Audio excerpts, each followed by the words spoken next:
செங்கம் அருகே கரை புரண்டு ஓடிய ஆற்று வெள்ளத்தில் மூழ்கிப்போன சென்னியம்மன் ஆலயம். ஆற்று வெள்ளம் குறைந்ததால் ஆற்று நடுவில் உள்ள அம்மனை தரிசிக்க மீண்டும் குவிந்த பக்தர்கள்.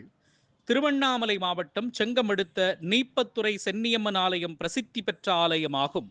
3 மாவட்ட எல்லையில் அமைந்துள்ள இந்த அம்மனை நாள்தோறும் திரளான பக்தர்கள் தரிசித்து வந்தனர். இந்த நிலையில் கடந்த சில மாதங்களுக்கு முன்பு வந்த ஃபெஞ்சல் புயல் தாக்கத்தால் தென்பெண்ணை ஆற்றில் வரலாறு காணாத வெள்ளப்பெருக்கு ஏற்பட்டு ஆற்றின் நடுவில் அமைந்துள்ள ஆலயம் முற்றிலும் மூழ்கி போனதால் அம்மனை தரிசிக்க முடியாமல் பக்தர்கள் பெரும் அவதி அடைந்து வந்தனர். இந்த நிலையில் வெள்ளப்பெருக்கு குறைந்து தற்பொழுது குறைந்த அளவு நீர் செல்வதால் ஆற்றின் நடுவில் உள்ள அம்மனை தரிசிக்க சுற்றுவட்டார பகுதி மக்கள் அதிக அளவு குவிந்து வருகின்றனர்.